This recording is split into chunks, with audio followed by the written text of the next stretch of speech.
El día de hoy vamos a hablar de neurofisiología sensitiva. ¿Específicamente de qué? De receptores. Y para hablar de receptores tenemos una clasificación. Esa es la clasificación de que la sensibilidad de los receptores los dividimos en exteroceptiva, proprioceptiva e interoceptiva.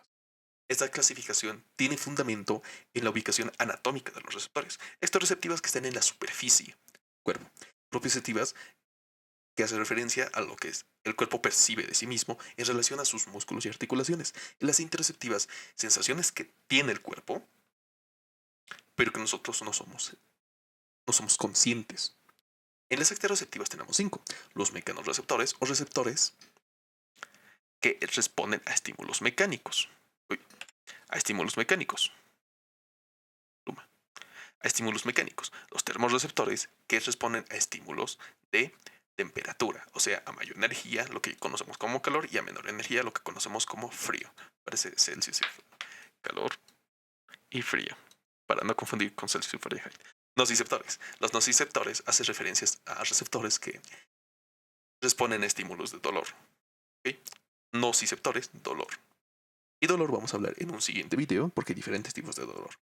Receptores electromagnéticos. Los receptores electromagnéticos, aunque tienen un nombre pareciera difícil, hace referencia a los receptores que tenemos para detectar ondas electromagnéticas. Específicamente, ¿cuáles? Solo una. Eso es un ojo. La visión. Las ondas visibles que nuestro cerebro lo traduce como una imagen. Lo que estamos haciendo ahora. Y los quimiorreceptores. Los quimiorreceptores se dividen para los gustos. O sea, gusto, olfato y gusto, olfato, visión. Y el mecanorreceptor estaría lo de audición. Y tenemos estos, que tenemos quimiorreceptores que son capaces de medir el oxígeno dentro del cuerpo, el dióxido de carbono, la presión arterial de oxígeno. Aquí faltaría la CO2. Y osmoreceptores. ¿Qué son? Los osmoreceptores lo vamos a hablar en un video de fisiología del agua, pero los osmoreceptores hay dos, los centrales y los periféricos. ¿Qué van a hacer? Van a medir la osmolaridad de la sangre y con eso van a determinar si hay mucha osmolaridad o menos. En el caso de que haya mucha, desencadenan mecanismos de la sed.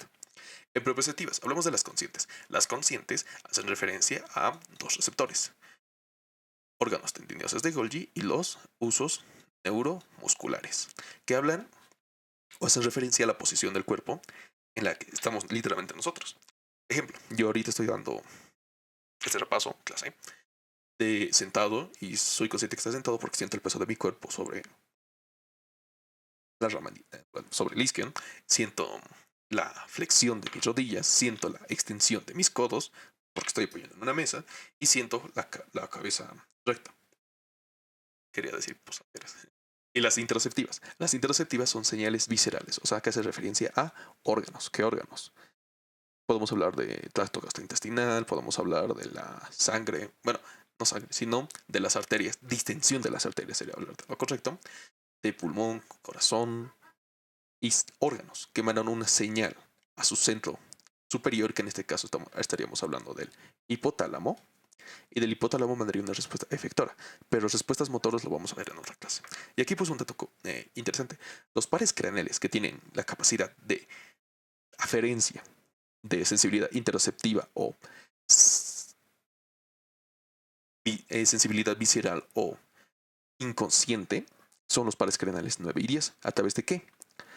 Hay un núcleo, que es el núcleo del A solitario, en el cual tenemos una parte superior correspondiente al núcleo gustativo de Neguete, o sea, lo que sería gusto, llegaría a este núcleo, y aquí tenemos la porción media y la porción inferior del A solitario, o del núcleo del A solitario. El noveno par craneal, a través de su tiene ganglios, tiene un ganglio superior e inferior. El ganglio superior de Egergitter y el Andersen y el del décimo par craneal, el plexiforme, el yugular y el plexiforme. Bien, su primera neurona serían los ganglios, los primeros ganglios, Egergitter y yugular. Y estos llegan a sus respectivos núcleos. Este es un adelanto, pero quiero decir que los pares craneales número 10 y 9 tienen la capacidad de llevar información aferente, visceral o inconsciente a estos núcleos, y de estos núcleos otra vez al tálamo. ¿A través de qué? Un fascículo, el fascículo de la solitaria. Eso es como extra, pero es importante que lo sepan porque pueden preguntar. Bien, hablemos del principio de la línea marcada. ¿Qué es el principio de la línea marcada? Lo voy a leer. Si estimulas cierto receptor de manera artificial, electrodo, y lo despolarizas, la persona sentirá de manera subjetiva, ojo, este estímulo, porque en su encéfalo o centros superiores lo estimulan de manera normal. ¿Qué quiero decir? Si nosotros agarramos un cacho de piel, eso es piel para mí, y lo ponemos un electrodo, ¿qué va a hacer el electrodo? Va a mandar un estímulo eléctrico. El estímulo eléctrico, ¿cómo se comporta? Vamos a suponer que esto es una membrana celular y aquí tenemos canales de sodio. Pero canales de sodio, ¿cuál es el ligando? Bueno, no son ligando. Canales de sodio, ¿cuál es el estímulo? Son canales de sodio voltaje dependientes. Este estímulo va a generar ese voltaje y van a abrir los canales de sodio. Va a aumentar el sodio intracelular y esto va a generar un potencial de acción. Entra sodio, se despolariza como tal, llega a su overshot, salida de apertura de los canales de potasio. Esto es solo un repaso de potencial de acción. Repolarización, un momento de hiperpolarización y volvemos al potencial de reposo, pero gracias a quién? A la bomba, sodio, potasio, ATPasa. Algo importante de de la bomba sodio potasio ATPasa es que tiene también otro nombre, que es la bomba antiedema. Pero eso lo hablaremos en otros temas. Pero ¿quién es el encargado de convertir la repolarización en un estado de potencial de reposo? Es la bomba sodio potasio ATPasa. ¿Qué hace? Bota el sodio, el mismo sodio que entró, gracias al estímulo de un electrodo. Básicamente es que si nosotros estimulamos de manera artificial los receptores, nuestro cuerpo lo va a interpretar como si realmente sintiéramos el estímulo de que el receptor capta. Y eso hablamos en otra propiedad. Bien, en potencial del receptor, su despolarización por deformación. Hay una despolarización por deformación mecánica, por aplicación de producto químico en su membrana, o sea, las olfatorias o gustativas, por cambio de la temperatura y por radiación electromagnética. O sea, visión, termorreceptores, aquí los quimiorreceptores y los mecanorreceptores. Todas desencadenan por difusión iónica o mayor o menor facilidad o un potencial transmembrana. Y ahora todos estos fenómenos de potencial de receptor sumados ganan un potencial de acción. ¿Qué quiero decir? Lo voy a explicar en pizarra. Y con pizarra me refiero a una tabla. Bien, quiere decir que nosotros vamos a dibujar, por ejemplo, un receptor en forma de bulbo. No, pero es un bulbo. De bulbo de la piel. Podemos hablar de un corpúsculo, del corpúsculo de Meissner. Si nosotros aplicamos pequeños estímulos, aquí voy a dibujar, sería potencial de reposo, aquí sería el umbral y aquí sería el overshot.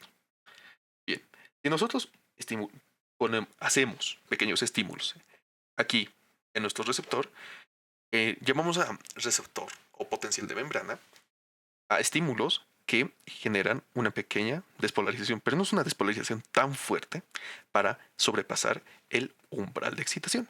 Recuerden la ley de todo o nada.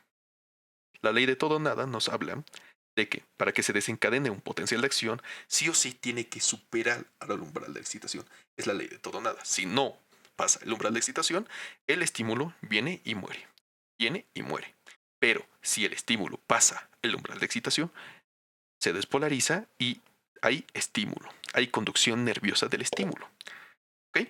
Eso es la ley del todo o nada.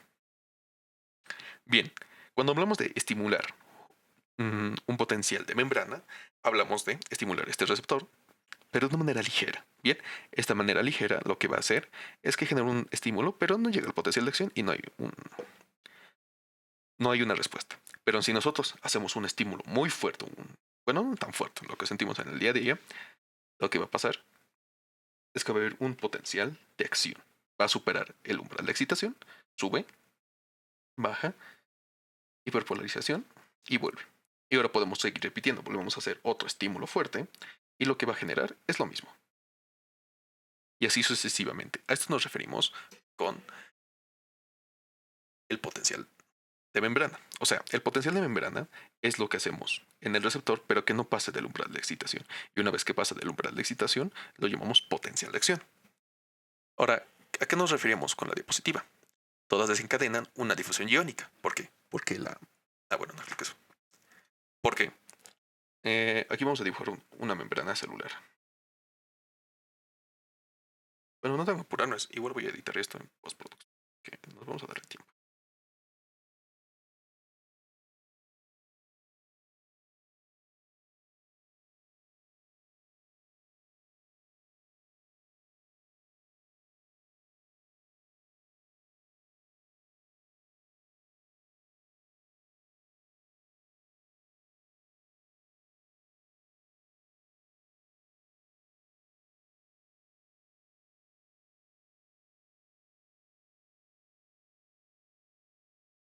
Bien, aquí tenemos una membrana celular. Aquí hablamos del espacio intracelular y del espacio extracelular.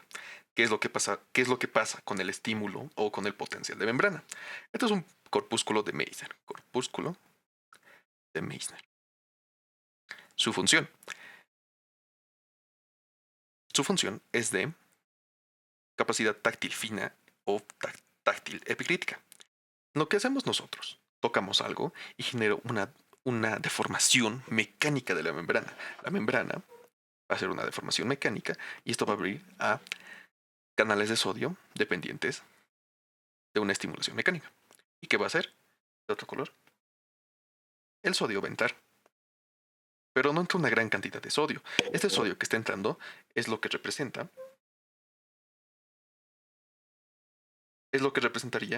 lo de color café. Ahora lo vamos a hacer verde. El sodio que ha entrado generaría esta pequeña despolarización. Sin embargo, si nosotros seguimos y seguimos y seguimos deformando nuestra membrana, o sea, aumentamos los estímulos o tenemos un estímulo fuerte, ¿qué va a hacer la célula? ¿Cómo va a reaccionar? Va a entrar tanto sodio, no tanto sodio, pero siguen el juego. Va a entrar sodio y va a llegar al umbral de excitación. Y del umbral de excitación va a generar un potencial de acción. En este potencial de acción, ¿qué va a hacer? Va a entrar sodio. Pero ¿dónde entra este sodio? El sodio entra por aquí, un canal diferente. Este canal diferente es un canal de sodio, pero dependiente de qué? Dependiente de voltaje. Ha cambiado el voltaje, que antes era negativo, y ahora estamos hablando de un voltaje positivo, y entra más sodio. Este sodio que está entrando entra a la célula y eso generó una despolarización. Acá. Y viene después de la despolarización. Viene una repolarización, exacto. Lo vamos a hacer de otro color. Moradito. Una repolarización. ¿Por qué se caracteriza esta repolarización? Por la apertura de los canales de potasio. Bien, entonces hay una apertura de los canales de potasio. El potasio, recuerden, dentro de la célula es muy rico, de hasta 150 miliequivalentes por cada litro de potasio. Y eso va a generar una repolarización.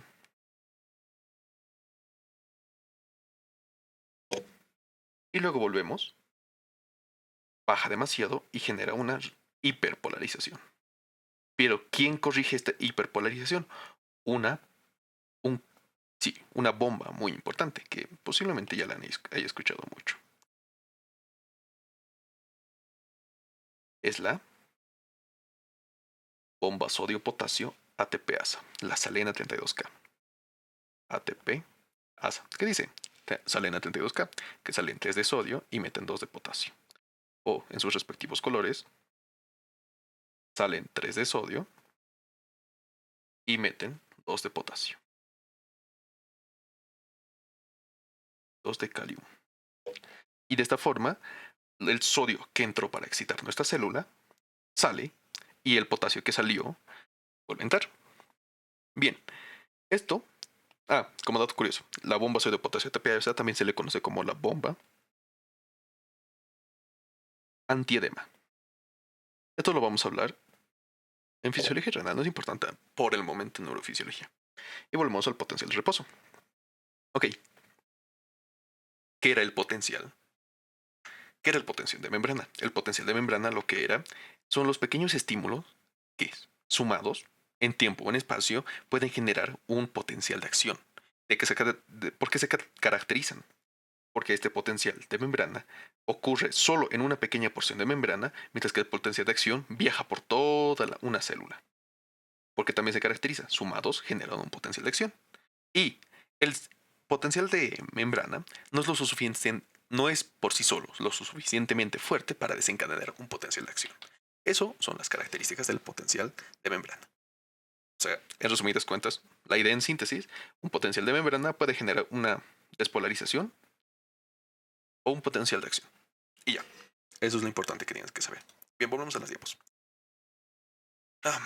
Adaptación lentas. Los receptores tienen una capacidad de adaptación y las dividimos en dos, adaptación lentas y adaptaciones rápidas. Las adaptaciones lentas, que son característicos de estos cuatro receptores, el aparato vestibular, dolor, para los receptores del árbol arterial, esto lo vamos a hablar más en circulatorio. Y quimiorreceptores, ahora sí, en circulatorio vamos a hablar todo esto. Los receptores del dolor corresponden a neurofisiología y corresponden a neurofisiología. Tienen la capacidad de seguir transmitiendo el estímulo hasta días. Estos son llamados receptores tónicos. O sea, estos receptores no pueden adaptarse a un estímulo. No es como que te adaptas a algo, ¿ok? Estos receptores tienen su estímulo y es muy difícil que se adapten a ellos. De una manera tan lentas, o también llamado tónicos, que van a ser constantes a lo largo de días. Mientras que los receptores de adaptación rápida son aquellos que una vez el estímulo pasa un cierto tiempo y ya no, el estímulo se desensibiliza. Y llegas a sentir menos estímulo y hasta casi no lo sientes, pero el estímulo sigue ahí. ¿Quiénes son estos? También llamados receptores fásicos, los corpúsculos de Pacini. ¿Qué son los corpúsculos de Pacini? Bueno, su función, si no me equivoco en un libro tenía otro nombre, que eran los de Father Pacini o el padre Pacini. Y me acordaba de B y de P, que es la B de vibración y la P de presión. Ejemplo, yo ahorita estoy sentado y cuando me senté dije, hay presión sobre mis músculos de la región glútea. Pero a lo medida que estoy dando esta clase, eso es el estímulo sigue ahí. Pero hay una adaptación de los receptores y ya no soy consciente del todo que hay una presión ahí. Obviamente esto es peligroso porque si sigo sentados 8 horas podría haber una ulceración y todo eso. Hablamos de esta linda tablita. ¿Qué nos quiere hablar de esta tablita? Esta tablita nos habla de los tipos. ¿Cómo fue esto? Nos habla de los tipos de fibras y cuáles son las características que los comparen. Las fibras las vamos a dividir primero en dos, si son mielínicas o si son amielínicas. Sí, las mielínicas. ¿Quién produce mielina en el sistema nervioso central? Que a veces suele ser pregunta. Son los oligodendrocitos. ¿Y quiénes son las células que producen mielina en el sistema nervioso periférico? Las células de Schwann. Bien, las mielínicas que tienen mielina, ¿no? Lo voy a explicar acá. Esto no es acá. Lo voy a explicar acá. Tenemos nuestro axón. Nuestro cono axón. Nuestro axón. ¿Qué es esto? Soma. Nuestro soma neuronal. El cono axónico. Muy grande. Nuestro cono axónico. El axón propiamente dicho. Y el botón sináptico. Y antes de aquí que teníamos las dendritas. Muchas dendritas. No parecen dendritas, pero son dendritas. Bien. Nuestra neurona ha sufrido una... Supongamos que aquí, por ejemplo, llegó un neurotransmisor. ¿Qué neurotransmisor? Ejemplo, glutamato. El glutamato ha conducido una despolarización en sus canales. Esta despolarización ha viajado y llegó a la membrana. Y de la membrana el estímulo sigue viajando. Llegó al cono axónico y sigue viajando a través de el axón. Llega al botón sináptico y genera otra despolarización que hace que haya vesículas, por ejemplo, acetilcolina, y de estas vayan a su órgano diana. ¿Qué quiero decir? Que hablamos de neuronas mielinizadas. De morado voy a hacer la mielina, ¿ok? Y la mielina no es nada más que un componente lipídico que rodea al axón. ¿Y por qué es importante esto? Recuerden esta misma explicación, que hay una entrada de sodio. Bien, esto es una membrana celular. Recuerden que la membrana celular de 6 a 8 nanómetros o de 7.5 a 10 nanómetros, no me acuerdo, según la bibliografía cambia la verdad, están orientados los canales, dependientes de voltaje y dependientes de estímulo, de sodio, y es el sodio lo que genera la despolarización. Bien, la mielina genera un efecto, que vamos a hablar que es el efecto saltatorio. El efecto saltatorio nos va a hablar de que este estímulo de potencial de acción, entre cada nodo, entre cada mielina, se encuentra este pequeño espacio. Este espacio, lo voy a hacer de azul porque es importante, este espacio es el nodo de Rambier, que según bibliografía mide de 2 nanómetros. En este nodo de Rambier no hay mielina. Pero ¿qué hay en este nodo de Rambier? Hay canales proteicos. ¿Canales proteicos de qué? De sodio. ¿Hay canales proteicos de qué? De sodio. Aquí mielina. ¿Hay canales proteicos de qué? De sodio. ¿Y dependientes de qué? De voltaje. Entonces, el efecto saltatorio o la transducción saltatoria o el potencial de acción saltatorio viene el estímulo, ¿no? Se despolariza, llega a la mielina y el siguiente canal, o bueno, canales de sodio, está a una cierta distancia que está cubierta por la mielina. Y ya se ha despolarizado esta parte del axón, que el axón obviamente tiene membrana celular, y vuelve a repetirse el caso. Y llega al otro nodo de Rambier. Y aquí vemos una despolarización saltatoria. ¿Y qué hace esto? Esto genera que la transmisión sea más rápida. Es por eso que aquí, esto es un diámetro de la célula, pero aquí enfóquense en la velocidad de conducción metros por segundo. O sea que en un segundo ese potencial de acción viaja 120 metros. Metros es mucho. Sí, metros. Metros es mucho. 120 metros. Es de aquí a la tienda donde compro pan en un segundo. Eso es lo que viaja la velocidad. Y en cantidad del diámetro de este axón van a ir bajando. Pero ¿qué tienen todas? Tienen su mielinización. Y ahora hay otro tipo de células, las amielínicas. ¿Cuáles son las células amielínicas? Las células del sistema nervioso autónomo periférico. Bueno, es periférico, del sistema nervioso autónomo. Estas, al no tener estas vainas de mielina, ¿qué va a pasar? Lo propio. Igual, su neurona tiene su soma, su cono, su axón y su botón sináptico. Pero como no tienen esta conducción saltatoria, que es gracias a las vainas de mielina, tienen sus canales de sodio muy cerquita. Y eso hace que la transmisión del estímulo vaya lento. Sería así. Y luego otra vez aquí sodio, y aquí sodio, y aquí sodio, y aquí sodio. Pero esto sería a nivel microscópico. Igual aquí a nivel microscópico, pero hay una mayor distancia entre sí marcada gracias a la mielina. Esa es la razón por la que las neuronas mielínicas conducen un estímulo más rápido y por las que las otras no conducen un estímulo de manera más lenta. Bien. Aquí hablamos de muchos tipos de fibras que lo vamos a hablar después, pero es importante que tengan esta tabla. ¿Por qué? Uso muscular, referencia a las 1, que tipo, las 1A y las OTG, a los tipo 1B. Los tipo 2, receptores del pelo, porque el pelo tiene receptores, por eso sientes cuando alguien te toca el pelo. El tipo 3, al dolor y escozor, y el tipo 4, que todos los tipo 4 son amielínicas, tacto grosero y presión, cosquillas, dolor fijo y continuo, dolor lento, frío-calor y simpáticos. Aquí también sería parasimpáticos. Mientras que las mielínicas, músculo esquelético y músculo esquelético estriado y usos neuromusculares. Bien, esto es lo importante de esta tabla. Seguimos hablando. Ahora hablamos de una característica.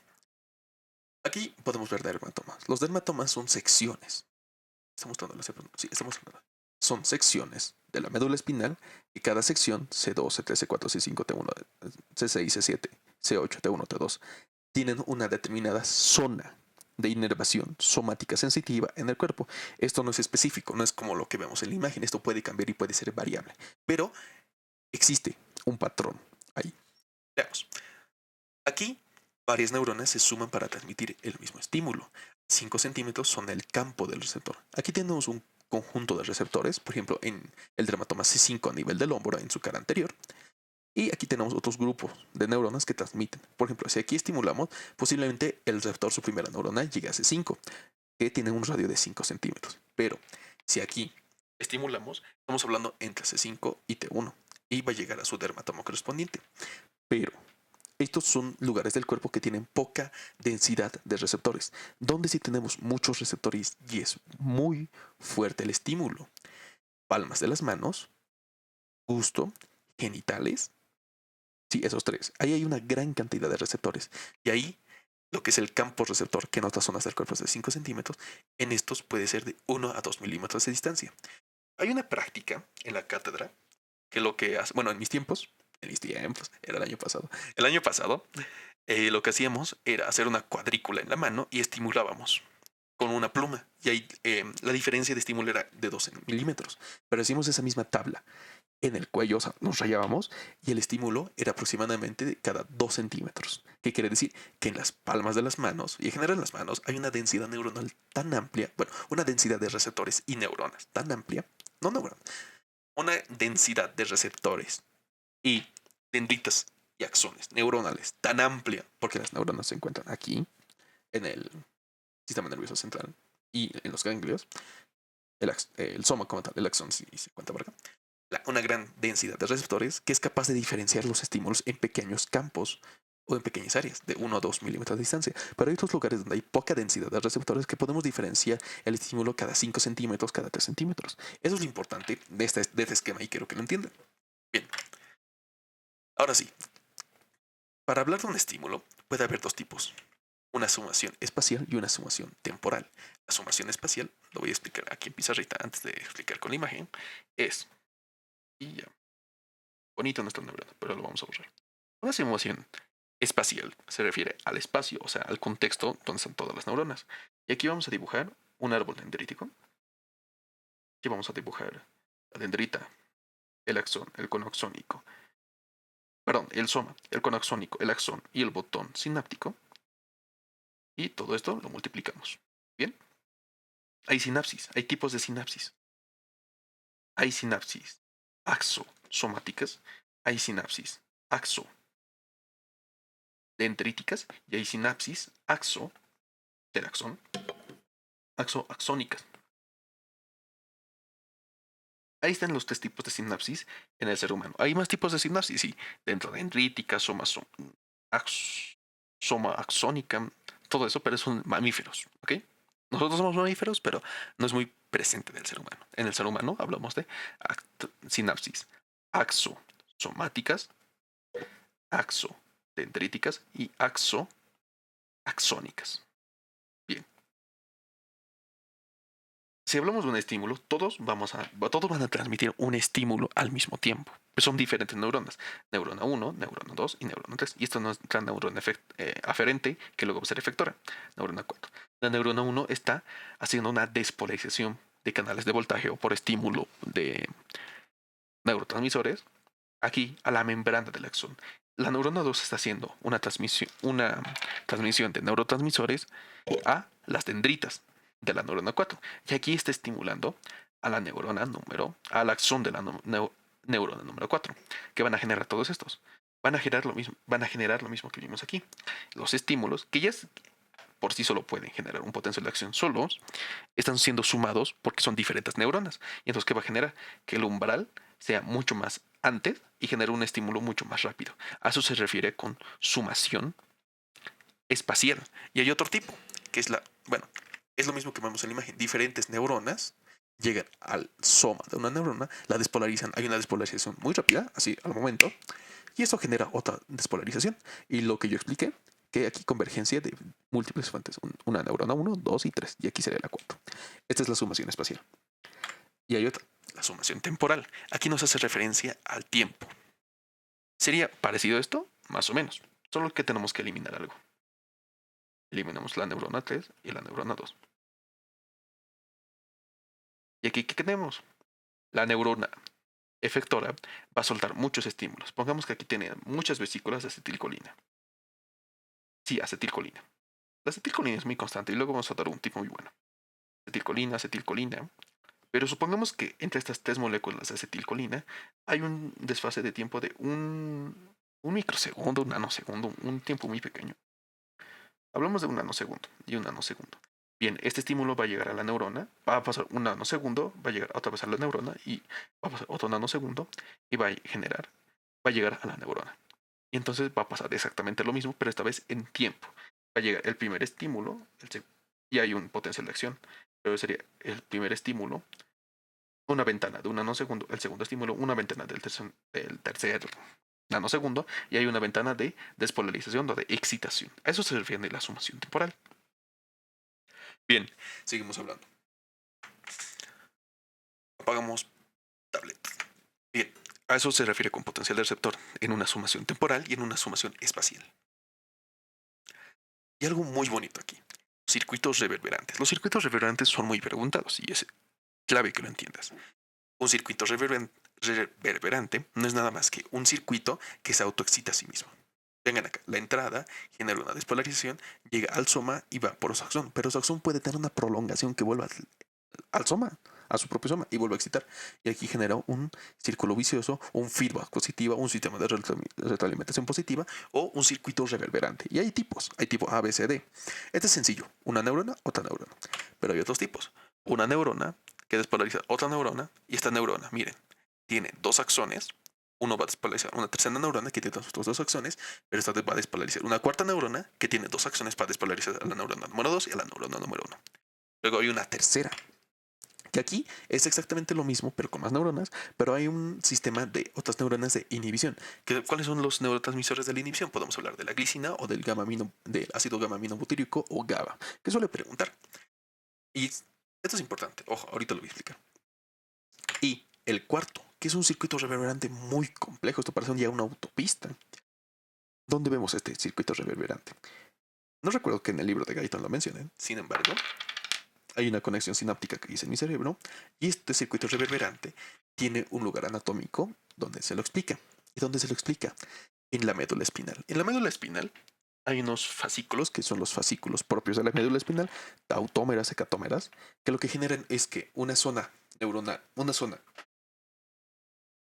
un segmento medular, ejemplo S5, puede llegar a ser un circuito reverberante con C5 para transmitir la información y de C5 un circuito reverberante hasta T4 y de T4 a T10 y de T10 a S5. Es un circuito reverberante. Es peligroso, porque si no controlamos esto, estamos hablando de una hiperexcitación neuronal. Y una hiperexcitación neuronal, ¿a qué nos lleva? Nos lleva a una convulsión. Y por eso tenemos que hablar. Ay, no está aquí. Ah, bueno, esta dosis pasiva, que previene que el cerebro no se funda. Me refiero a funda de que se derrita, que no se queme, que no se hiperexcite. A que hay circuitos que nos protegen de circuitos reverberantes. ¿Y cuáles son? Los circuitos inhibidores y una fatiga. Las células de fatiga tienen que descansar y volver a su repolarización y luego a su potencial de reposo. Y los circuitos inhibidores, que son los que vemos acá, que son otras neuronas que mediante GABA y glicina inhiben a las neuronas y se corta el circuito reverberante. ¿Qué dice acá? Inhibición lateral. Inhibición lateral es un tema muy bonito que vamos a hablar en neurofisiología de la olfacción. ¿Pero qué quiere decir? Lo voy a explicar con pizarra. ¿Qué quiere decir? Quiere decir que una neuro... Supongamos que aquí hay un estímulo. Una partícula química que huele muy rico. Por ejemplo, podemos hablar de agua de Toilette o 2,12. Es una partícula de 2,12, ¿ok? Perfumes. Y llega a sus receptores de la mucosa. Aquí tenemos el bulbo olfatorio y aquí tenemos sus receptores. ¿Qué pasa? Que son partículas químicas. Estas partículas químicas van a llegar a su receptor y este receptor, para que sea más sensible, ¿qué va a generar? Va a generar una despolarización y esta despolarización en su axón va a ser como un poco envidioso, ¿va? ¿Por qué? Porque va a inhibir a las otras células o a las otros receptores que también hayan detectado este perfume. ¿Por qué? Para que el estímulo sea más sensible de una neurona. Llega al bulbo olfatorio y va hacia el sistema nervioso central. A eso se refiere con inhibición lateral, que una despolarización de una neurona puede generar, tiene una prolongación axónica que puede ir a otro receptor y lo inhibe. Literalmente se roba su estímulo y permite que el otro no tenga su estímulo. A eso se refiere con inhibición lateral. Y aquí hay un principio de Weber-Fechner. Nunca he visto que hayan preguntado el principio de Weber-Fechner, pero es interesante. En pocas palabras, si yo tengo una bolsa de 10 mandarinas y en la otra tengo una bolsa de 10 mandarinas y una pepa, el cerebro no es capaz de distinguirlo. Pero si yo tengo en una mano, estoy cargando una bolsa de 10 mandarinas y en la otra mano una bolsa de 15 mandarinas, el cuerpo es capaz de detectarlo. Y lo propio si lo vamos haciendo más pequeño. Si con una mano sostengo una masa de 50 gramos y le aumento 2, no soy capaz de sentirlo. Pero si le aumento 500 gramos y luego al otro le aumento 15 gramos más, soy incapaz de sentirlo. A mayor cantidad de carga y a mayor cantidad de diferencia es más difícil diferenciarlo. Mientras que más pequeña es más fácil. A eso se refiere con el principio de Weber-Fechner. Bien, ahora sí, hablamos de mecanos. Ahora sí, ya hablamos de todo lo que son los principios, ¿ok? De transducción de señales, tipos de señales, principio de fibras y circuitos. Ahora sí hablamos de mecanorreceptores. Tenemos mecanorreceptores táctiles. ¿Y cuáles son los que tenemos acá? Un momento.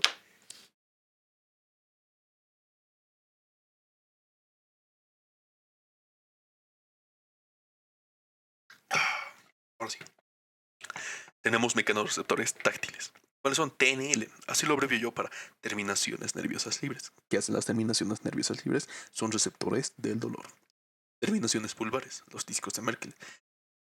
Terminaciones de Ruffini. Terminaciones encapsuladas que tienen una cápsula, que son las Meissner y Krauss, y los órganos terminales de los pelos.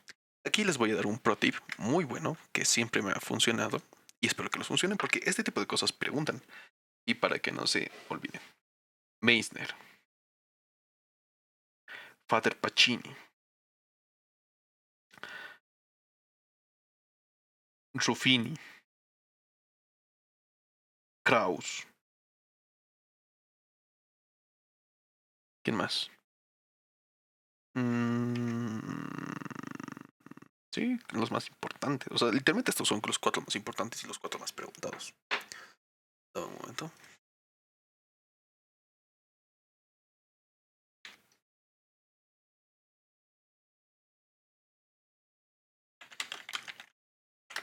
Y ahora sí. Meissner. ¿De qué me acuerdo de Meissner? Meissner es el posiblemente el más importante. Es el encargado de tacto fino o también conocido como epicrítico. Y Father Pacini del tacto grosero o protopático. Tenemos también a Ruffini.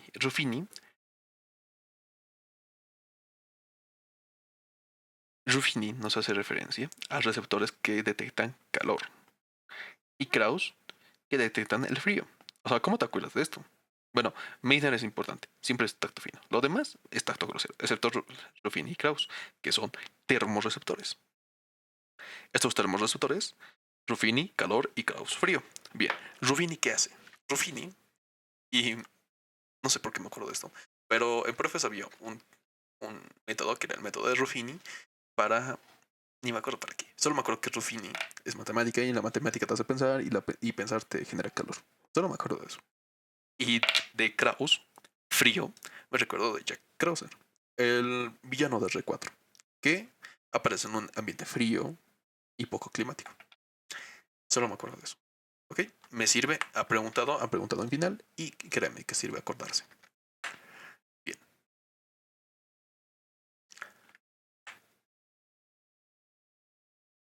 Esos son los mecanorreceptores. También hay las terminaciones musculares, OTG y esos neuromusculares, pero eso lo vamos a hablar en la siguiente clase.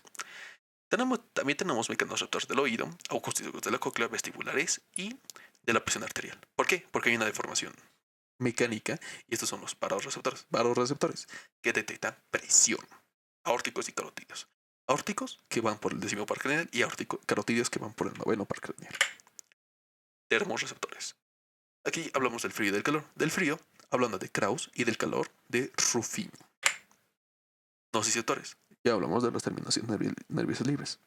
Si se pregunta por qué las tipos están vacías, porque tenía que buscar imágenes, pero no encontré en Guardian. Así de una piel, pero no la encontré. Y la sensación táctil. Ahora sí hablamos de los corpúsculos de Meissner. Importante para la sensación táctil fina o epicrítica. Pueden preguntarte con este tipo de dos. ¿Qué tipo de fibras son? Son las tipo fibra A, sección beta. ¿Y dónde abundan? ¿Dónde sientes la mayor cantidad fina del cuerpo? En la yema de los dedos, o sea, en la piel grava de la mano, en los labios, genitales. ¿Ya? Bueno, genitales no tanto. De hecho, no. Olviden eso. Yema de los dedos y labios. Genitales es otra cosa. Muy importante, pero es otra cosa. Yema de los dedos, manos y labios. Esto lo vamos a ver más adelante. Y ahora sí, tipos de piel. Tenemos la piel pilosa y tenemos la piel glabra. En los lugares del cuerpo donde hay vello. O sea, aquí podemos ver los folículos pilosos y el pelo que sale de ellos. Y aquí hablamos de los receptores del folículo piloso, los corpúsculos de Pacini y las terminaciones nerviosas libres. Ojo, que todo esto solo está en la dermis. Todo lo que son receptores e inervación llega hasta la dermis. La epidermis no tiene no tiene inervación. O sea, la epidermis es totalmente ausente de dolor. Tal vez ya sabían ver eso. Pero esto es importante para poder explicar el siguiente fenómeno. 40 minutos. Al siguiente fenómeno. 40 minutos. Tenía que llegar a esos 40 minutos. Ojo, lo voy a editar en postproducción. Y la piel glabra. Aquella que no tiene folículos pilosos, pero que sí tiene corpúsculos de Meister. ¿Qué nos hacían los corpúsculos de Meister? Táctil fino, epicrítico. Discos de Merkel. Y aquí tenemos terminaciones Ruffini y Pacini. Frío y calor. Frío y calor también tenemos en la piel pilosa.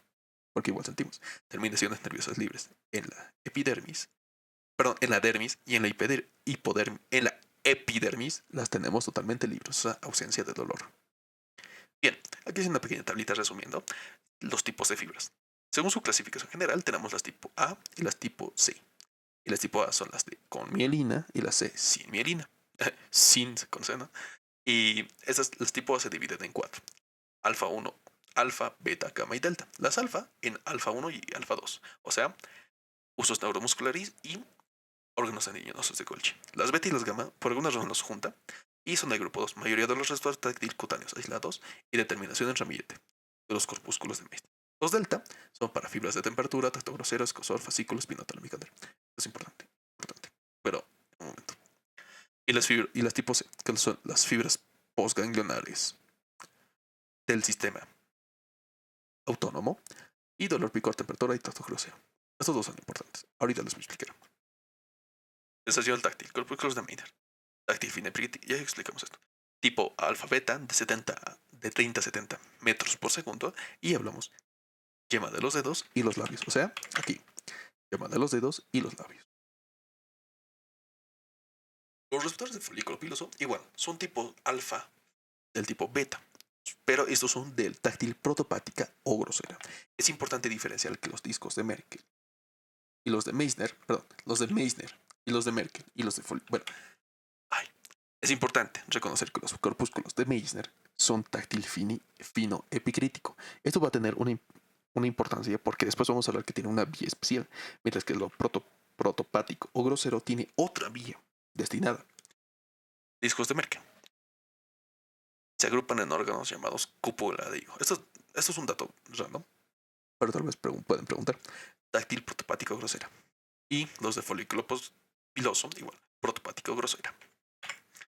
Los receptores en ramillete o de Ruffini detectan bueno, Guyton dice que detectan el grado de rotación articular, pero el libro de neuroanatomía también dice que detecta calor.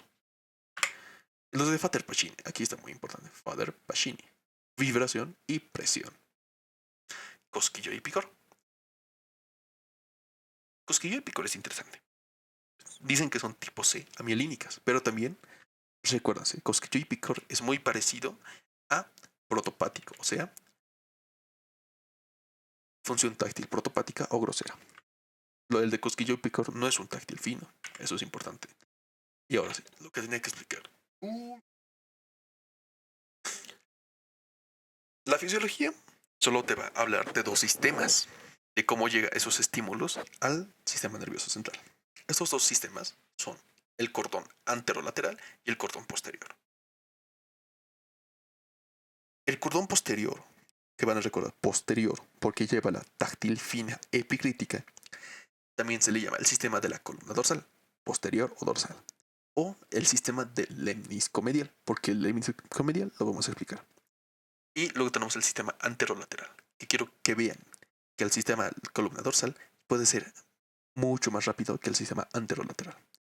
Y aquí tenemos los dermatomas del cuerpo. Pero bien, vamos a explicar esto en pizarra.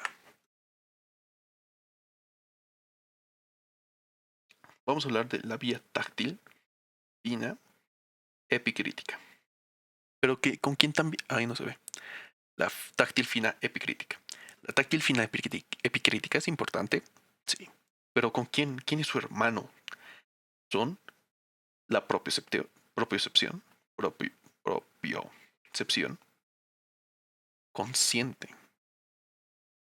Y en la propiocepción consciente, estos son de la vía de la columna dorsal, lemnisco medial. Mientras que tenemos otra vía, la vía de la columna anterolateral. ¿Y cómo se acuerdan? Pues todo lo que sobra, de hecho. Dolor, temperatura, cosquilleo. No me acuerdo cómo lo ponen en los libros, pero lo vamos a definir como sensaciones sexuales. Dolor, temperatura, cosquilleo, sensaciones sexuales y faltan unos dos. ¿Qué me hubiera acordado en el camino? Bien. ¿Cómo ¿De dónde sale esta denominación de columnas? Bien, esta denominación nace de lo siguiente. Nace de aquí. Lo que estoy dibujando es una médula espinal, específicamente la sustancia gris. No.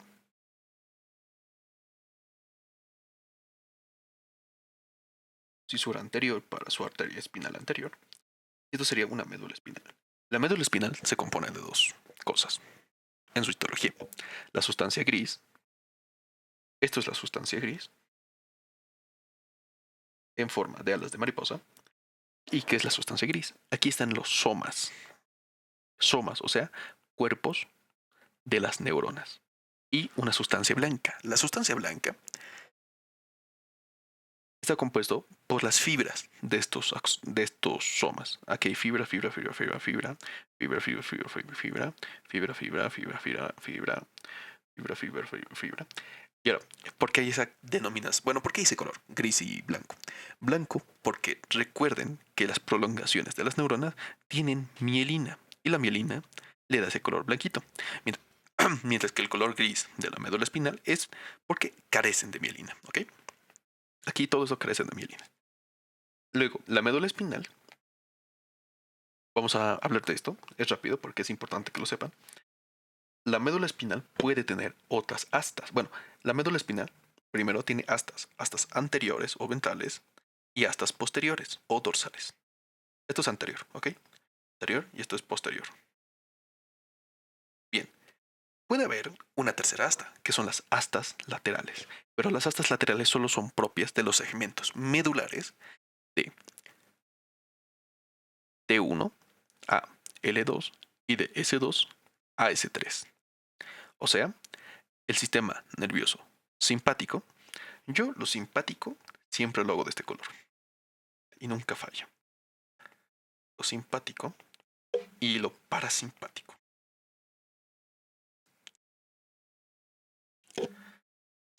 En estos lugares es donde se encuentra la tercera asta o la asta lateral. Pero mientras no sean estos segmentos, o sea, de C1 hasta C8, de L3 a S1 y de... Esto es S4, perdón. Y de S y S5, estas no contienen su asta lateral.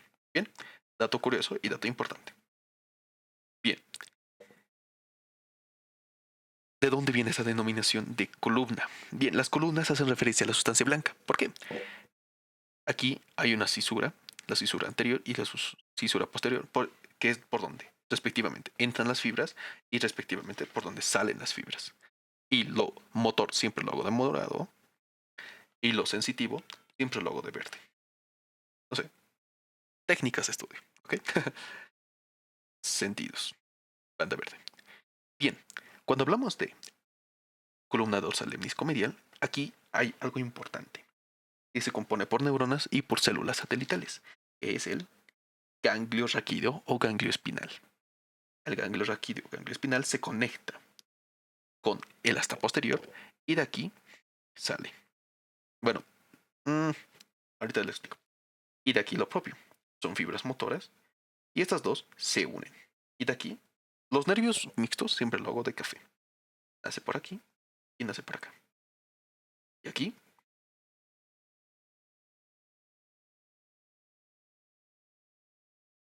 Y está bien. Vamos a ser más específicos, pero por el momento quédense con este esquema. Y aquí hablamos de los nervios espinales posteriores, que dan inervación sensitiva y motora a la parte posterior de la espalda, y los nervios espinales anteriores, que son todos los que han estudiado en plexo braquial, plexo cervical, lumbosacro y todo eso. Bien, ¿qué está pasando? Supongamos que vamos a dar un estímulo.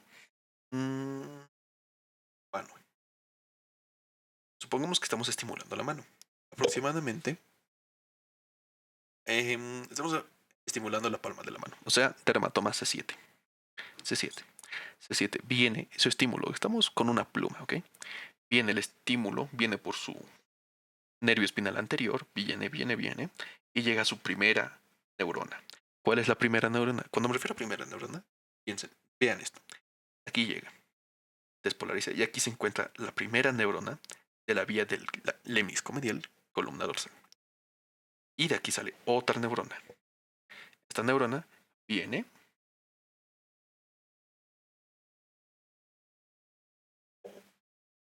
y llega aquí. Y aquí, ahora sí hablamos, ¿por qué se llama columnas? Las columnas se refieren a esto, a la sustancia blanca, literalmente, del sistema posterior o dorsal, y la sustancia blanca del sustancia blanca anterolateral. Bien, a eso se refiere, a la sustancia blanca, y la dividimos fisiológicamente en dos. La dorsal, la, ay, la dorsal y la anterolateral. ¿Por qué? Bien, eso fue una estimulación epicrítica o fina. Hablamos de otro estímulo. Supongamos que nos hemos quemado. Supongamos que nos hemos quemado el ombligo, ¿va? El ombligo es T10, dermatoma T10. Nos hemos quemado el ombligo. El dolor la sensación del ombligo igual llega a su primera neurona, que es el ganglio raquídeo. Y de la primera neurona llega a la plasta posterior y llega a su neurona. Nos hemos quemado. ¿Qué es la quemazón? Es dolor. Y llega a su primera neurona. ¿Cuál es la primera neurona la segunda neurona de la vía del dolor? Es el núcleo gelatinoso de Rolando. Del núcleo gelatinoso de Rolando, fascículo talámico, no talámico, sí, del núcleo gelatinoso de Rolando, llega al núcleo gelatinoso de Rolando y va a decusar al otro lado y va a llegar a la columna lateral, que es parte de la columna anterolateral, ¿ok? Y aquí llega su fascículo. El fascículo espino, médula espinal, talámico, va a llegar al tálamo y espino talámico lateral. Lateral porque es el cordón lateral. Este asciende y va a llegar al tálamo. ¿Cómo se dibujaba un tálamo? Un tálamo se dibujaba así. Sí, mal, no recuerdo.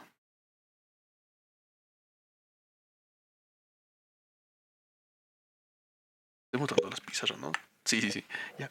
El tálamo se dibujaba así, si mal no recuerdo. Aquí estaría el pulvo. Esto es un tálamo. Y esto se dividía en sus núcleos. Dorsales, anterior, lateral, anterior y el posterior se dividía en medio, posterior medial y posterior lateral. El pulvinar, 1, 2 y ya.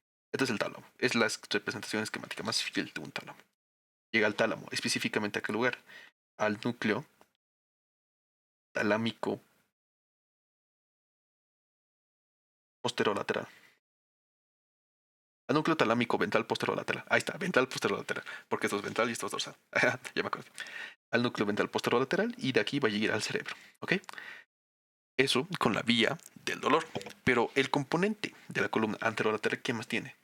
Dolor, porque es una quemazón. Temperatura, porque hizo calor, lo mismo. Cosquilleo. Sensaciones sexuales.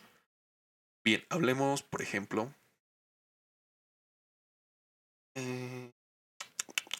Ya. Hablemos de sensaciones sexuales a nivel de L1. ¿Ok? Ya saben dónde está L1. L1. Supongamos que sensaciones sexuales, ¿va? Viene primera neurona, ganglio raquídeo, segunda neurona. Las sensaciones sexuales viajan por otro núcleo. Este otro núcleo se encuentra aquí. Este es el núcleo propio. Y el núcleo propio hace lo mismo. Decusa, pero decusa. Está bien, decusa. Pero este va por el cordón anterior. Lo voy a hacer de verde. Y llega al anterior. Y este es el fascículo espino talámico anterior. Porque hace lo mismo. Este sube y llega al mismo núcleo. Al núcleo del tálamo ventral posterolateral y de aquí se proyecta al cerebro. Esa es la vía de la vía anterolateral. Ahora sí vamos con la táctil fina epicrítica. La táctil fina epicrítica. ¿Qué estamos estimulando? La palma de la mano. La palma de la mano viene por aquí, primera neurona, ganglio. Si somos específicos, ganglio espinal de C7. Viene por aquí. Lo voy a hacer de un verde más chillón. Viene por aquí. Pero dato curioso, llega a la columna dorsal. Pero este es ipsilateral, no decusa todavía. De aquí asciende. ¿Pero de dónde va a ascender? Asciende aquí. ¿Asciende a dónde? Aquí. ¿Qué es esto? ¿Qué parece? Asciende al bulbo raquídeo. En el bulbo raquídeo va a llegar a su neurona, que está posterior. No me acuerdo muy bien cómo era un bulbo raquídeo. Así, así, así, así. Y no me acuerdo muy bien.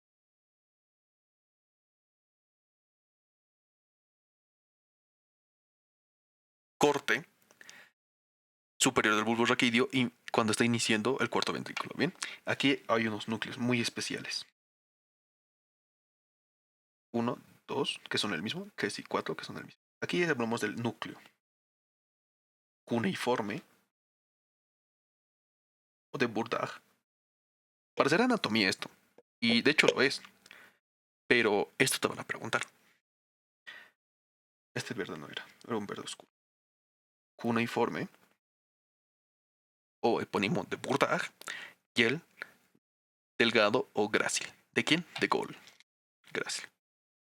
Bien, la información va a depender de dónde venga. Si hablamos de táctil fina epicrítica, llega a ambos núcleos. Y en ambos núcleos.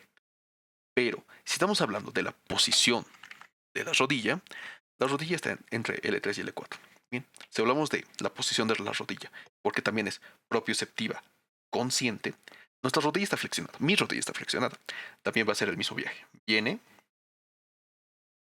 todo su viene, llega a su primera neurona, viaja de manera ipsilateral, pero esto va a ser especial, porque la rodilla propioceptiva va a llegar a los núcleos gráciles. Lo voy a hacer en una tabla para que sea más entendible.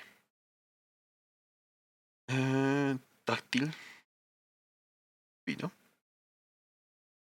y propioceptiva. En la propioceptiva, sus núcleos va a depender. ¿Va a depender de qué? De lo siguiente. Lo que es cuello y miembro apendicular superior no es propio de estas vías. ¿Ok? Esto tiene otra vía. Lo que es torácico superior, o sea, lo que es de T6 para arriba y lo que es de superior, torácica inferior, o lo que es referente a T6 para abajo. Y aquí estaría miembro apendicular inferior. Bien. Cuello y miembro apendicular superior es consciente. Sí, es consciente. Error mío, disculpen. Como hice un... Si hablamos de vías conscientes, estos van... Su primera neurona es lo que sería de T6 a C2. Dato curioso. De T6 a C2 sería la primera neurona. Llegaría a su segunda neurona. ¿Cuáles son? Las cuneiformes. Esta es la segunda neurona de la vía propioceptiva consciente. ¿Que corresponde a quién? A cuello, miembro apendicular superior y miembro torácico superior. Conscientes. Las inconscientes son otra cosa. Eso es anatomía, pero aquí no nos incumbe mucho. ¿Cómo te acuerdas? Pues yo me acuerdo más o menos de la siguiente manera. Yo dibujaba un personaje tipo Minecraft. Aquí, o tipo un Lego, ¿va? Imaginen un Lego. Yo me imaginaba este Lego que lo mirabas desde arriba. Y esta era como su cabeza. Y estos eran como sus hombros. Y lo que era los hombros, o sea, miembro apendicular superior y torácica y cabeza y cuello, era como esto. O sea, los hombros, quiero que imaginen como yo lo imaginé la primera vez que lo aprendí, que los hombros hacen referencia a lo que está más lateral. ¿Y qué está más lateral? Núcleos cuneiforme. Mientras lo que estaba al medio, que sería, aquí serían sus piernitas, era lo que estaba más al medio, que eran los gráciles. Entonces, de T7 hasta S5, estos corresponden al segunda neurona, corresponden al núcleo cuneiforme. No le estaba hablando al micrófono, ojalá se escuche. Y estos otros dos corresponden al núcleo grácil. Así me acordaba, ¿ok? Eso con propioceptivo. Pero en lo táctil fínico da igual. Si viene de la mano o si viene de la... No, el del labio es otra cosa. Si viene de la mano. He oído que también en las palmas de los... Palmas de los pies. ¿Dónde hay más? Eso vamos a ver. Por ejemplo, mano y palma de los pies. Primera neurona puede ser tanto entre C7 a C8. Y su segunda neurona sería tanto entre C1 y L4. Pero su segunda neurona son los núcleos cuneiforme y los núcleos grácil. Esa es la diferencia. Por eso me explayé tanto en esto. Bien, ¿qué van a hacer? Van a llegar a estos núcleos y ojito, ojo, ojo. De estos núcleos llegaron ipsilaterales. Esto es del lado izquierdo, ¿va? Llegan al lado izquierdo de estos núcleos. Esto lo voy a dibujar acá. Bueno, imaginen que esto es esto, ¿ok? Llegaría al lado izquierdo. Llegarían al lado izquierdo de estos núcleos. Y del lado izquierdo van a generar una decusación sensitiva en el bulbo raquídeo. Acuérdense de esto. Decusación sensitiva en el bulbo raquídeo. Esto es pregunta de examen. Va y va. Y vuelven a ascender. Esta decusación pasa de lado izquierdo al lado derecho. Y esta decusación tiene un nombre. Es la cinta de Ryle media. ¿Hay una lateral? Sí, es del oído. ¿Cómo te acuerdas? En la cinta de Ryle media es lo que llamamos a la decusación de la vía o del sistema lemniscomedial columna dorsal. Aquí se decusa en el bulbo raquídeo. Lo voy a anotar de rosado porque todo lo que es importante para mí lo pongo de rosado. Decusa en el bulbo raquídeo. Mientras que la información sensitiva del sistema anterolateral, donde decusa en la médula espinal. Es por eso que hay una lesión encefálica derecha, no se siente el lado del cuerpo izquierdo y también no se mueve el lado del cuerpo derecho, pero esa decusación es diferente. Bien, de aquí llega su segunda neurona, la tercera neurona. Igual es el núcleo ventral posterolateral. Pero todos estos tres, una vez que se estén llegando al tálamo, forman la cinta de Ryle media. Ok, eso puede ser confuso, pero lo voy a aclarar. La cinta de Ryle media es lo que se forma después de la decusación sensitiva del bulbo raquídeo del sistema de la columna dorsal. Pero los fascículos espinotalámico anterior y espinotalámico lateral también se unen a la cinta de Ryle media y juntas van a su núcleo, el núcleo ventral posterolateral. Y de este núcleo ventral posterolateral, este de acá que están viendo, va a ir recién a la corteza del encéfalo. Por lo que la cinta de Ryle media, si somos bien críticos, lleva tanto la táctil fina epicrítica, la protopática, dolor, temperatura, sensaciones sexuales y todas ellas. Entonces, resumiendo, la vía de la columna anterolateral, dolor, temperatura, cosquillo, relaciones sexuales. Y la vía de la columna dorsal, lemniscomedial, táctil fina y epicrítica. Pero si hablamos solo del lemniscomedial o la cinta renal media, que es lo mismo, sí, es lo mismo, el lemniscomedial. Si hablamos de estos, que son lo mismo, cinta renal o lemniscomedial o neotal, eso es otra cosa. Estamos hablando de todos estos. Pero si hablamos de la columna dorsal, incluye a la cinta renal media. ¿Okay? Eso es la conclusión. Creo que sí. Ya una vez explicado esto, volvemos a diapositiva. Ok, ya lo expliqué. Aquí hay algo importante. Ok, quiero que pongan atención a esto.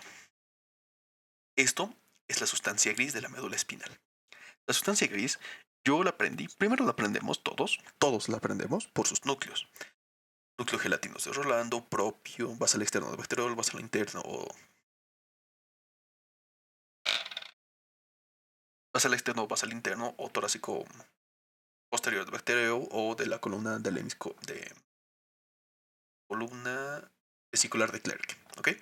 Aprendemos los núcleos. Es una anatomía, pero en fisiología nos tenemos que aprender las láminas de Rexet, que son del 1 a la 10. Aquí está la 10. De la 1 hasta la 5 corresponden a la vía sensitiva. 6 y 7 corresponden a la vía vegetativa, simpático y parasimpático, y la 9 y la 10, y la 9, la 8 y la 9 corresponden a la vía motora, mientras que la 10 es la decusación. Es una decusación, si no me equivoco, pero estaba alrededor de el conducto aquí, no me acuerdo cómo se llama. Bien, esa es la 10. No puedo creer cómo me yo. Bien. Ah, no, mi diapo. ¿Cuánto va? Eso. Las láminas de Rexen. No creo que les pregunten. No recuerdo que me hayan preguntado a mí. Pero la 2 corresponde al núcleo gelatinoso de Rolando, o sea, termoalgesia. 3 y 4 al núcleo propio. Y solo 4 al basal externo de Bacterium. El basal externo de Bacterium es para la sensibilidad inconsciente. Propioceptiva inconsciente. Estas, como ya les dije, son motoras. Estas son vegetativos 5. 5 y 6 son vegetativas. Es que haré con correctos, pero aquí es difícil. Como yo les dije muchas veces, ¿cómo cambio de color? Como yo les dije, verde hago lo sensitivo. Bueno, creo que es la primera vez que les digo. Pero verde hago lo sensitivo. De la 1 hasta la 4, si no me equivoco, es lo sensitivo. No, es de la 1 a la 5. Sí, hasta la 1 a la 5. 6 y 7 es vegetativo. Lo vegetativo lo vamos a hacer de amarillo, porque recuerda el simpático y el parasimpático. 6 y 7. 8 y 9 es sistema motor, consciente. Y el 10 hace referencia al acueducto medular. Bien, eso es la lámina de Rexet. Como dato curioso, la lámina de Rexet fue descrita en gatos. O sea, literalmente abrían gatos, les cortaban sus huesos de la columna vertebral y los cortaban la médula espinal y estimulaban con electrodos. Y de esa manera descubrieron que las láminas de Rexet correspondían a los núcleos anatómicos humanos. No sé si en humanos, porque no se puede experimentar en humanos, pero corresponden, y como somos mamíferos, corresponden. ¿Ok? Ok. Sistema columna dorsal hemiscomedial. O sea, sensación táctil epicrítica fina, consciente. Ah, aquí se evalúa la vibración con un diapasón. Esto decía Gaito, como dato curioso. El anterolateral. Termolgesia, rotopático grosera, cosquilla y sensación sexual. Aquí me refería con L1.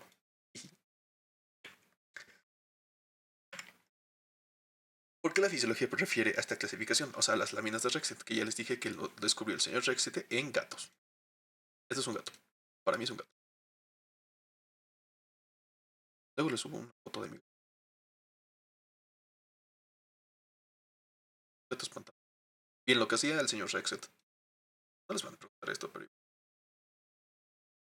partía la mitad un gato, abría su médula espinal y con electrodos, lo que aprendimos aquí,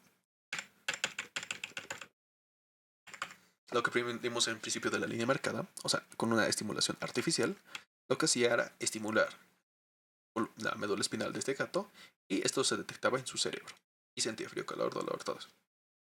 ¿Por qué se prefiere esta clasificación? Porque es más fácil clasificarlo en las láminas de Rexet porque es una clasificación que está en todos los mamíferos. Cinta de raíz media. Es lo que ya hablamos. Esto es lo mismo que expliqué hace rato, pero no olvidar que todo sea una raíz media, no lo olvidé. Explicar el cuerpo y la cabeza, no explique la cabeza, porque la cabeza tiene. Explicar el homúnculo sensitivo y poner cuál es el video de historia del en postproducción. Bien, el homúnculo sensitivo. No tengo una imagen del homúnculo sensitivo. Tengo una imagen. ¿Cómo no voy a tener una imagen del homúnculo sensitivo?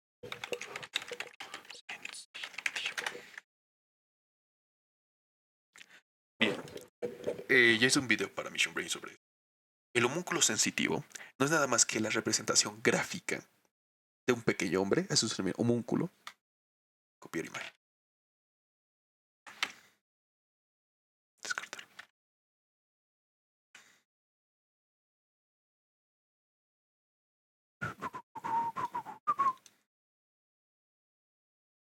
Bien, a esto se referencia el homúnculo. El homúnculo de Penfield Rasmussen, porque se le atribuye esta descripción a ambos, hace referencia de la densidad neuronal de la corteza del encéfalo a la sensación o a su función. Quiero que tengan en cuenta porque luego la siguiente día puedo explicar eso. La vía, lo somático sensorial en el homúnculo. ¿Dónde está mi hombrecillo? En el homúnculo sensorial sean visuales. ¿Qué estamos viendo en el homúnculo sensorial? Manos grandes, miembro genital masculino grande y también femenino, pero no sé si es un femenino. Aquí también, si fuera femenino, aquí también estarían las glándulas mamarias aumentadas. Importante, labios y lengua muy sobresalientes. Sensorial. Pero si nos vamos al homúnculo motor, que es, eso lo vamos a hablar en fisiología motora, quiero que se den cuenta que las manos y la lengua son lo más grande de este ser. ¿Notan las diferencias? Aquí su genital, pues, es muy pequeño porque la densidad neuronal que tiene el cerebro dedicado al músculo del pene es muy pequeña. Pero la densidad neuronal dedicada al movimiento de las manos es gigante. La mano es muscularmente hablando la cosa más compleja y hermosa del cuerpo. Mientras si hablamos de lo sensitivo, las manos, genitales y labios es lo que tiene mayor densidad neuronal para captar. O sea, cada receptor tiene un receptor es una neurona en estas áreas: mano, genitales y labio y lengua. Pero 100 receptores serían una neurona por aquí, por el hombro, por la rodilla, por el gastrocnemio, por el hallux. ¿Ok? A ese punto me voy y lo voy a explicar mejor aquí. Corteza del encéfalo. Te van a preguntar. Y es muy bonito, yo lo que sí. Quiero que lo aprendan. Esto es un cerebro, ¿va? La manera más simple de hacer un cerebro. Y luego anatómicamente le ponemos sus cisuras, cisura, cisura, cisura, cisura, cisura, cisura, cisura, cisura, cisura, y ya. Ese es un cerebro anatómicamente hablando. Un esquema muy simple, pero sencillo, lo hice en menos de 10 segundos. El cerebro tiene lóbulos. El lóbulo frontal. Hagan caso a los colores porque por algo los estoy diciendo con colorcitos. Frontal, parietal. Y estos dos ya no sé con qué colores hacerlos. Nunca quedé concuerdo con eso. Perdón. Occipital. Ahí vieron una. Y el temporal. Y si hacemos con separadores, abrimos entre la cisura lateral, tenemos al lóbulo de la ínsula. Bien. Hablemos de las áreas de Brodmann. ¿Va? Hablemos de las áreas de Brodmann. Comenzamos con el lóbulo frontal. El lóbulo frontal tiene las 4, 6, 8, 44, 45, 9, 10, 11 y 12. Así de sencillo. 4. Acá nos hacemos referencia con el área 4. Es la motora primaria. El área motora primaria, que es muy rico en células gigantopiramidales de Betz. Aquí es muy rico en células gigantopiramidales de Betz. Las reliquias de la muerte. El área 6, que es la motora secundaria, o la que le ayuda. El área 8, que si es bilateral es el área conjugada de los ojos. Y si es unilateral es el centro de Exner para la escritora. O sea, sí, me refiero que unilateral que...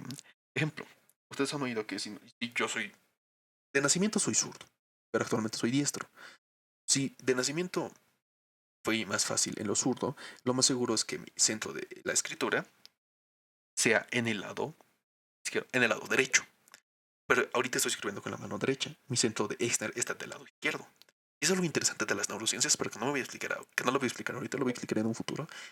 Y espero que vean ese video. El área 10, 9, 10, 11 y 12 corresponden al lóbulo prefrontal, o sea, del... Yo le llamo el óvulo del lóbulo maduro. ¿Por qué? Porque aquí hacemos planificación. De otro color. Aquí planificamos, aquí contenemos nuestras emociones. Planificamos, planificamos, hacemos planes hacia futuro. Controlamos nuestras emociones. Esto es lo que inhibe al sistema límbico. Controla emociones. El 44 y 45 es importante, porque este es el área de Broca. Aquí se da aquí se programa el movimiento de faringe y de lengua para el habla. Este es el habla motora. Y ya, ahí muere el lóbulo frontal, sencillo. Parietal. 3, 1, 2, 43, 5, 7 y ahí murió. 3, 1 y 2. Toda la información que hemos hablado, esta vía, de la vía anteromedial de la columna, la vía de la columna anterolateral y de la columna dorsal, llegaban al tálamo, tercera neurona, y su centro superior era aquí, el área 3, 1 y 2, que es posterior a la cisura central de Rolando. Sí, aquí se procesa. Y de aquí lo manda a esta área, que es el área de la estereognosia 5-7. O sea, aquí llega, aquí se procesa, pero es el área 5 y 7 la que se dedica a darle sentido a esa información. Si se daña el área 5 y 7, si yo te hago palpar una manzana, tú me vas a decir, es un auto. Tu cerebro no es capaz de procesar. ¿Y quién es quién le da esa capacidad de discriminación y de discriminación de lo que sentimos, de decir, oh, esta es mi mano, este es calor, esto es caliente, esto es frío, es el área 5 y 7. El área 43 es es la corteza del gusto. ¿Ok? Es la corteza del gusto. Au. Oh, mi gatito. Es la corteza del gusto. Y ahí muere parietal. Ah, no, no muere. Aquí tenemos que hablar de 42, 39 y 40. 39 y 40. El área de Wernicke. El área de Wernicke es donde todas las demás áreas se unen aquí para distribuirse. Van aquí, bueno, de aquí, puede ir acá. No, de aquí. Estas van acá, esta fue acá, esta va acá, esta también va acá, los de acá van acá y esta va acá. 41 y 43, porque pues es 42.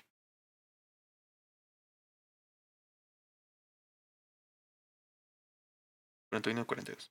En el área de Wernicke es donde se procesa la información de los demás centros eh, occipitales para la visión, temporales para la audición, del olfato 43 y del habla. El área de Wernicke también es conocido como el habla sensitiva.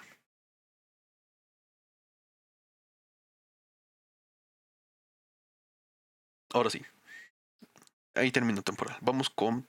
Perdón, aquí termino parietal. Vamos con temporal. 21, 22 y 23. 21, 20, 21, 22. El 41 y 42 es el área transversa de Heschel. ¿Quién? De Heschel. Aquí llega toda la información de la audición. Lo vamos a ver en el órgano de la audición. Ok. Pero aquí llega la audición. Este es el centro cortical de la audición, de lo que sentimos. Y la audición puede ir aquí, a la 39 y 40. La 39 y 40 dice, ok, me ha dicho esto, voy a responder a través de un fascicular 4. Llega al 44 y 45, responde. Así de sencillo. La 21, la 20 es para vías extrapiramidales. La 17, la 18 y la 19. Hablamos del occipital. En el 17 es el centro primario de la visión. Toda la visión que vemos, que percibimos con nuestros receptores electromagnéticos, llegan al área 17. Y luego tenemos la 18 y 19, que son sus respectivos nombres son la paraestriada y la periestriada. Les voy a ser sincero, no me acuerdo la diferencia entre los dos. Lo voy a buscar y en postproducción se los digo. Y ya, ahí muere la corteza del encéfalo. Y si vemos una vista inferior, tenemos el área 28 y 32, que son de la olfacción. Estos son importantes, pero lo vamos a ver más específicamente en olfacción. Ahí muere corteza del encéfalo. Corteza del encéfalo. Puntero. Ah, no. Puntero. Pluma. Check. Bien. Histología de la corteza del encéfalo. Antes se describían 5 capas, hoy en día se describen 6 capas. La 1, 2, 3, 4. Lo importante, ¿qué es lo más importante que te pueden preguntar de capas del encéfalo? Hablamos de la capa 4. La capa 4 es donde todas las señales del tálamo llegan a la capa 4. O sea, espinotalámico anterior, espinotalámico lateral, cinta de raíz media, lemnisco medial, todas esas llegan a la capa 4 y de la capa 4 se van extendiendo. Esto es mucho más complejo, pero lo trato de resumir porque eso es lo que te van a preguntar. Algo más extenso lo vamos a ver en futuras ediciones de este video. Esto es una pregunta muy recurrente porque por la capa 5 es de las fibras motoras, llegan a la capa 5 y de la capa 5 vuelven a bajar formando el fascículo córtico-espinal de las vías motoras. En la capa 1 y 2 llegan de los núcleos de la base. Ok, o sea, núcleos de la base. Lo vamos a hablar en núcleos de la base. Y de la capa 2 y 3 van al cuerpo calloso. O sea, lo más importante, 4, ¿dónde llegan? 5, ¿dónde salen? 2 y 3, ¿dónde cambian de hemisferios? Del hemisferio derecho al hemisferio izquierdo. ¿A través de quién? El cuerpo calloso. Y el cuerpo calloso tenía partes. El tapetum, el forceps menor, tapetum y forceps mayor. Forceps menor para el lóbulo frontal, tapetum entre parietal y temporal y forceps mayor para el occipital. ¿A través de quién? Capas 2 y 3. Bien, amorfosíntesis. Es la lesión del área 5 y 7 de la estereognosia. Si se pierde la capacidad de reconocer mediante el tacto la forma de los objetos del lado contrario del hemisferio dañado. ¿Por qué? Recordemos que reconocer... ¡Ay, no estoy mostrando las diapos! Capa 5 salen, capa 4 entran, 2 y 3 cambian de cuerpo calloso. Listo, ahí murió. Amorfocentesis. O sea, recordemos, aquí lo expliqué. Supongamos que estamos tocando con las manos una manzana. No sé por qué las manzanas. Y hay una lesión de amorfocentesis o lesión del área 5 y 7. Casi el área 5 y 7 le daba sentido a lo que versíamos con el área somatosensitiva primaria, 3, 1 y 2. Si se lesiona esto, pues no somos capaces de describir lo que sentimos. Pero recordemos que esta vía tiene una decusación, la decusación de la cinta de raíz media. Y esta decusación es que si nos dañamos el área 5 y 7 del lado izquierdo, no podemos percibir con el lado derecho de la mano. Eso solo se refería a esa diapositiva. ¿Es importante? Sí. Porque lo sensitivo decusa en diferentes lugares, lo protopático en la médula y epicrítico en el bulbo raquídeo y la motora que decusa en el bulbo raquídeo. Bien, volvemos a las diapos. Ahora sí, dermatomas. Dermatomas es muy bonito, pueden preguntar y es muy preguntado. No sé, siempre preguntan en todo lado. Los dermatomas más importantes, estos son los dermatomas, son segmentos medulares que dan inervación a cierta región de la piel. También hay miotomas que hacen lo mismo para los músculos. Ahora, yo los he resumido en estos dermatomas importantes porque son los más preguntantes y porque son interesantes. Hablemos del dermatoma C1. Bien, quiero que veas la imagen. ¿Dónde está C1? 3, 2, 1. Exacto, no está en la imagen. ¿Por qué? El segmento medular C1 o el nervio raquídeo C1 no tiene una parte sensitiva, es simplemente motora. O sea, no hay inervación de C1. Ahora, ¿por qué puse C2? Eso es C1, no hay inervación en C1. Ahí muere, eso es lo importante. C2. Yo puse a C2. ¿Por qué? Porque C2 es el único dermatoma, escuchen bien, es el único dermatoma que no se superpone con otros dermatomas. ¿A qué me refiero? T6 puede superponerse con T5, T7. O sea, si tocas aquí, posiblemente estés inervando T6, T5 y T7. Si tocas en T10, posiblemente estés también tocando T9 y T11. O sea que es poco específico. Pero C2, que es toda la parte superior de la nuca y todo lo que es la región occipital, solo corresponde a C2. C2 es muy amplio y es único por estas áreas. Eso es C2. Parte del occipital. C3. C3 es nuca. No me acuerdo por qué lo puse, es nuca. T4. T4 hace referencia aquí a los pezones, masculino y femenino. Y T10 al ombligo. Aquí está el ombligo.